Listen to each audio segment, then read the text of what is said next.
this is Peggy for CropStop.com, and I am so excited to use this new product. Look at all this cool stuff I did, and it's just with, well, a couple products, but the new product that we're going to use. Look at that. Is that like too awesome?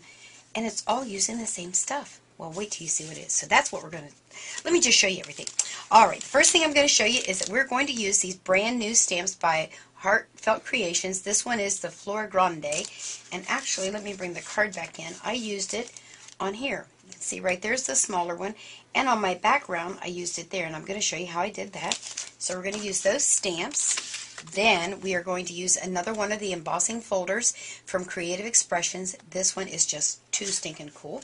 Again, I used it on the background. I'm not sure if the camera can pick that up. Can it pick up that embossing? Yes, he's saying, okay. It's right back here. So it just gives dimension. If you've watched any of my videos, I'm all about texture and dimension, and lots of texture and dimension. Did I say texture and dimension? I think I did. Anyway, so we're going to use that folder. That's how I did that one. Then, this is the star of our show. Tim Holtz, that guy, I tell you, he's got way too much time on his hands. He has now come out with Distress Stains. Now, you already know I absolutely love Distress Inks. Now, we have stains. Oh my, wait till you see what we can do with that. So we're going to use, I've got 4 different colors of that. Then, I have a whole jar of these liquid pearls, and I just love, look at all those colors. Isn't that just phenomenal? But tonight, we're going to use this Buttercup. It just reminded me of spring. I used that on this card, actually. And I don't know if you've looked at the video, but we did one using pearl, the liquid pearls, and I do this, it's called the flick. So you put, well, I'll get there. Anyway, so that video is out there. You can look at that one. And let's see, what else am I going to use? Oh, of course, some of my all-time favorite Distress Inks. We're going to use those. We're going to use some grunge board, tags, water. Oh, wait a minute. Let me just get this straightened out and show you how to do all this cool stuff. Okay, I kind of cleaned things up here and got it organized so I could show you how I got this distressed look on these tags. It started out just a plain old tag like these. These are just shipping tags, or you can cut your own tags, whatever you want to do. And I used, believe it or not, this piece of printed paper and made these 2 awesome distressed tags. Would you have believed that? Let me just show you. Look at that. Now, I found this paper in an old pile of paper I've had around forever, and I must have really liked it when I pulled it out today, or yesterday actually, and I thought, oh, I know what I can do with it. So sometimes that paper that you buy and you think I'll never use it, someday you will, so just hang in there. Let me show you how I did this. I'm going to take my piece of paper out of here. And again, it's just plain old printed paper from one of those hobby stores somewhere. And then you're going to take your distress stains. Now, there is really, the only difference is this was a liquid stain, where my ink pad obviously is not liquidy. This is liquidy, and I'll just show you here. And make sure you have a craft mat. If you don't have one, you need one. There's the liquid. Can the camera see that Google dog on there kind of thing? Anyway, that's it. So that's the liquid, whereas if I do this, you know, I used to do this and put it on there. Actually, I guess I used to do that. Can you kind of, I don't know if that was a good color to choose. Now, I can still use that, but I'm going to get a total different look. And, of course, what's really nice is that the stains are also reactive to water. That was one of the things that, if you listen to any of Tim Holtz's talks on the YouTubes or all those other things, the chemist really worked hard because he told me he wanted the properties of the stain to be the same as the ink pad. And they are, so I can mix them with water. I'm going to go ahead and use that because, you know, I don't like to waste anything. So I'm just going to rub one of my tags in there and get that. See, it's just going to make my tag all different. Now, the nice thing about the Distress Inks, again, is that you can layer it, layer it, layer it, layer it, and you get all these really cool colors. There. Alright, so I'm going to let that one dry and I'll play with it later. The nice thing, I'm going to change colors just so the camera can maybe see it better. These are perfect if you want to cover large areas at a time. Now, when we used to, remember, we would ink up our sponge.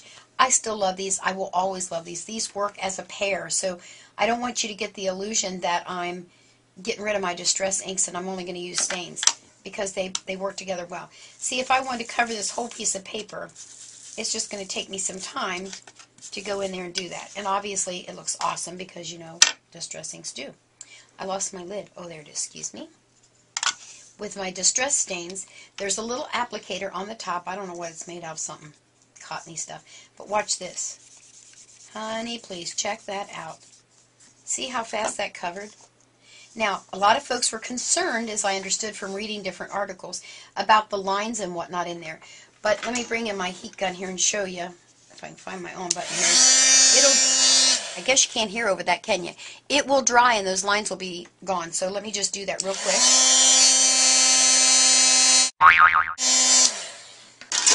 There you are. I got one little wet spot up there. But look, you don't see all the lines in it. It's just nice and smooth.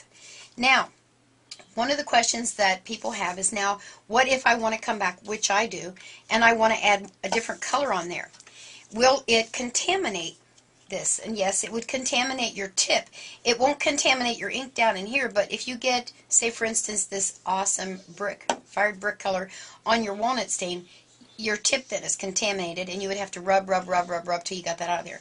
So the best way to do that is to put it on your craft mat, like so, and then add it that way. So you get that stain that way. Oh, that's going to be pretty cool. Or I can go right next to it and just add some color on the side like that. And if it starts getting dried out, you just tap it a little bit and off you go. The other nice thing, remember it's reactive to water, so I bring in my spritzer, and I don't know if the camera can pick up, but look at that, how it gives the texture just with the water. That's the same property that you got from your distress ink pad. So you get that blot. And what I like to, and it's still reactive even though this is dry over here, I can re-wet it and bring in one of my gauze things, and I can make more texture just like that. Oh man, this is going to be so cool. Oh, just love it, love it, love it. So I can totally change. Now I know that doesn't look like anything to you, but if I continue to do different colors on there, one of the colors I didn't bring with me is the broken china, which is one of my favorites. Let's just add some purple down there on the bottom, because that'll help brighten this up. I love the purple. Well, it's actually called Dusty Concord. I don't know if Concord, I guess because of grapes. I don't know. Let me just get, I don't like to waste anything, so I wipe it all up on there. Now let me bring in my heat gun again and dry that. It dries really quickly.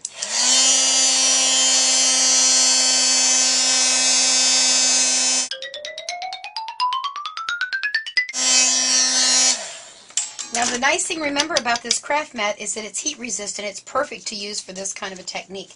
Now all I would do then is to bring in, I didn't bring it with me, but if I had my tape runner with me, I would put that on there and just cut it out. And then that would give me my front. Let's see if I do it this way. I'm just going to cut it real quick. You'll get the gist of it here. It's not really even, but so there's my tag. Isn't that going to be awesome? Yeah, I think so too. Let me put those are of course my Tim Holtz scissors. So let me put this off to the side because I'll use all that stuff later. Now let me show you the other really neat property. I can also stamp with my distress stains. Let me go with the, what do I want to go with? I think I will go with the purple. All you're going to do is to take your distress stains and go right over your words. The difference is going to be between a distress ink pad, which we can use. I cannot emboss with this stain. Is that coming out of you? I can't really tell. And it's going to give you a more matte finish, I guess. Oh, I don't have my craft stamping mat. Oh no. Uh-oh, I'm in trouble. Let's see if it'll do it on here without it. It's best to have that stamp pad on there. Well, it did do it. Let me hit that with heat gun again so you can see it a little bit. That probably isn't the best color.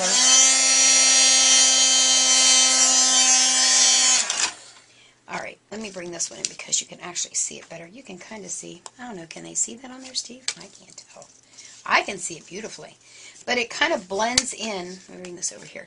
It's matte, what I call matte finish. And I can't emboss it. But this one I did using my Distress ink pad, which I can emboss with. Can you see the difference? This one is nice and, I'll call it sharp, not gloss. It does have a little gloss to it because I embossed it with clear. I used walnut stain and I used clear embossing powder and embossed it. Not that walnut stain, Peggy, for crying out loud. I used the walnut stain ink pad, and that's how I did this one. This one was done with the stain.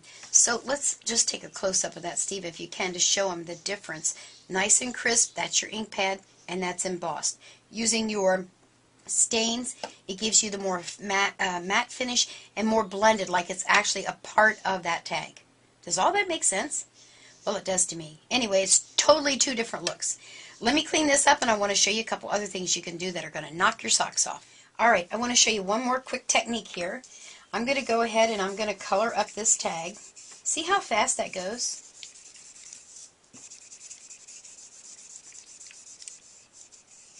Okay, there we go. And I'm going to spritz some water because I like the mottled look. Hit it with my heat tool. Can you see how that's moving around in there? Giving you all this really cool texture look.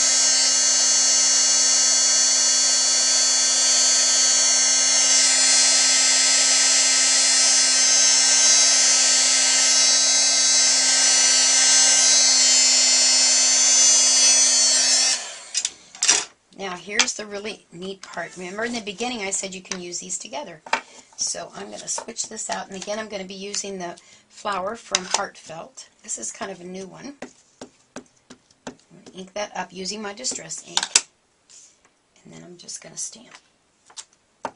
Oh man, that's cool. And you know, I always stamp off a little bit in a couple of them to give it that look. Oh my gosh. Oh, let me do one more. Okay, up here in the corner. Oh yeah, what a cool tag. And then you can go back and remember how I watercolored this? I could go back in and I could highlight that purple, make that a deeper purple. Now, let me just show you how I then would come in with my sponge, applicating foam, whatever, and then I'm just going to move over there, and I'm just going to come in on the edges to finish it up. So see how they interact together? And it's the same exact color. One's liquid and one's not. Oh, that looks nice. Yeah, that really looks nice. Now probably what I would do is I would stamp a verse right over the top of that. And I probably would use the black ink, soot. It's called black soot. And then I would emboss it, and that way it would show. Let me show you the difference here. Can you see the difference? This one was put on, am I putting it? This was put on totally using my foam applicator. So it has a real nice smooth look to it. And this one I was able to do all in, 5 or 6 swipes and use it up and then stamped right on it. Now remember I told you in the beginning all the other things I used. I used the embossing folder back here. This was not embossed, I just used a marker on there. Let me real fast show you one other thing. This is Tim Holtz grunge board. And do you see what I do whenever I get it on my, I just have a hunk that I do that with. This also works beautifully on here. Let me get it started though, Peggy. So I can color my grunge board, run this through my die cut machine using his new movers and shakers, is what I call it, and dies and make flowers. A little more in there. There we go. So that covers that real well. And again, you know, and there's 2 different ways. I can come back in with my applicator, sponge her up. I want you to see the difference. There you are. Can you kind of tell the difference? This gives you the more textured because you're rubbing against the grunge, and this one gives you a nice smooth look. So you now have 2 most awesome products I believe out there to do all kinds of distress work, layering. I mean, just look at all this cool stuff we did tonight and all these different tools that we used. I just love it, love it, love it. Oh, can I say that I love it? I just love it. So make sure you hop over there. I don't know how many colors there are. I know eventually they'll have all the colors. Hop over there to cropstop.com and get yourself some of these distress inks. Oh, I just have to show you all these beautiful colors. They have the pink and the blue, and I'm running out of time. My Wild Honey Vintage. Oh, and there's my blue. Oh, can I just tell you, I love it. There it is, everything. There's all my stuff. Okay, oh, I gotta show you this for crying out loud. You can even stain your ribbon. This is plain old grosgrain. I made it red using that brick stuff over there. And this was the blue. It's just plain old white ribbon. There's just so much stuff. Okay, I gotta go play. See you later. Bye.